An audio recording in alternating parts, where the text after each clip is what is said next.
I have a 3-year-old American Bulldog with a history of killing small animals. He's very sweet with all people and small children and plays nicely with larger dogs, but he has a high prey drive and will absolutely take off after any small animal. He's killed a total of 3 cats in his previous home. Animal control didn't put him down because each incident occurred when he was in his own yard, fenced in, and the cats entered. He isn't considered to be an aggressive or dangerous dog. And I understand this is probably upsetting to a lot of people, but it's pretty common with dogs. They don't understand the cat is someone's beloved pet. They just see prey that they want to eat. I make a lot of money as a software engineer and inherited a 4-bedroom house from a family member. I rent out one of the bedrooms to Rachel, a friend from college. She pays me $300 a month, which is absurdly low for the area, San Francisco. Rachel doesn't make much money, and I really just enjoy living with a friend. But I am technically her landlord. About a month ago, Rachel came to me and said our friend from college, really just Rachel's friend, this girl was more of an acquaintance to me, Ashley had just broken up with her boyfriend and needed a place to stay until she was back on her feet. I told Ashley she could stay with me rent-free for 2 months while she was looking for a new place, and saved a bit of money. Ashley gladly accepted. It came out soon after that Ashley had a cat she wanted to bring with her. I said absolutely not, as my dog is aggressive with cats. Both Ashley and Rachel tried to convince me it would be fine, and Rachel kept saying she'd never seen him be aggressive with cats, but the reason for that was literally because I never let him around any cats. They suggested my dog be confined upstairs and the cat get downstairs, and I said no because it's too risky, but also because I own this house. I was doing a favor for someone who really needed it, and my dog shouldn't be punished because of that. Ashley said she had nowhere else for the cat to go, and she might end up in an animal shelter. And I said since she wouldn't be paying rent for 2 months, I was sure she would be able to cobble together the money to board the cat. My last words on the matter were, I don't care where your cat goes, but she can't come here. I'm sorry, but if you're not willing to find another place for your cat, then you aren't welcome here. Mind you that these conversations took place in a group text message, so there is evidence of me saying over and over again that she couldn't bring her cat. I thought we were all on the same page about this, but when Ashley showed up to move while I was out and Rachel was home, she brought the goddamn cat. I don't know if she was planning to hide her from me or what, but the cat didn't even last until I got home. The two of them corralled my dog in the kitchen using chairs to let the cat out. The second he saw her, my dog went nuts. Crashed through the chairs, he weighs 80 freaking pounds, so I don't know why they thought the chairs would keep him out, and mauled the cat to death.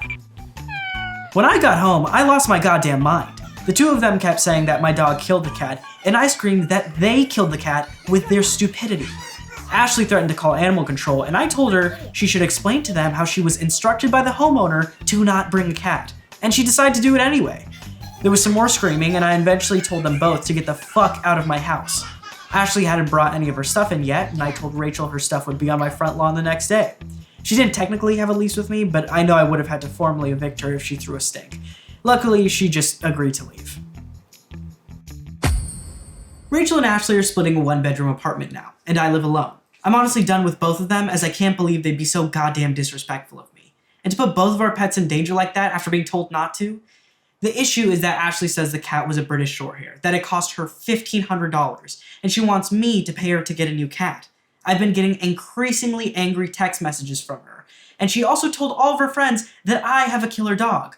Although most of them agree she's in the wrong once I show them the text exchange where I explicitly banned the cat from entering the house. Found it. She's even messaged my parents about it, who already know the situation, as I call them about it hysterically after. She also threatened to sue me, but I think it's bullshit. I think she must have known she's in the wrong, otherwise she would have just sued me by now. I think she just thinks she can wear me down. I mean, what should I do? Should I just ignore it until it stops? And a lot of you kept asking weird hypotheticals like, what if your dog gets loose? What if your dog runs into a toddler? What if your dog sees a cat on your walk and beats you over the head with a wrench so it can run after it? What if a toddler breaks into your house in the middle of the night and tries to ride your dog like a horse? What if your dog hijacks a spaceship and flies it off to Saturn's smallest moon, where it discovers a flourishing cat population that he then kills? We can play ridiculous hypotheticals all day, but it doesn't change the fact that I have never once let a dog loose. Never in my entire life.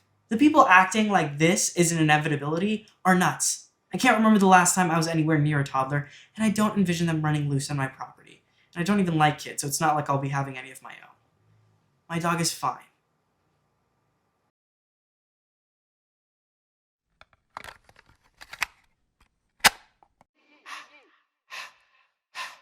In the kitchen, brand new pots and pans, pots and dishes.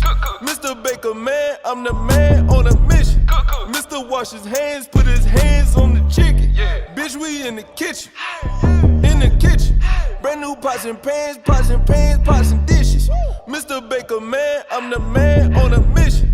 Mr. Wash his hands, put his hands on me. Daddy the lesser, put that ass on the stretcher. As I walk through the east side, mama work at the west end. An occasional flexer on the block more than Tetris.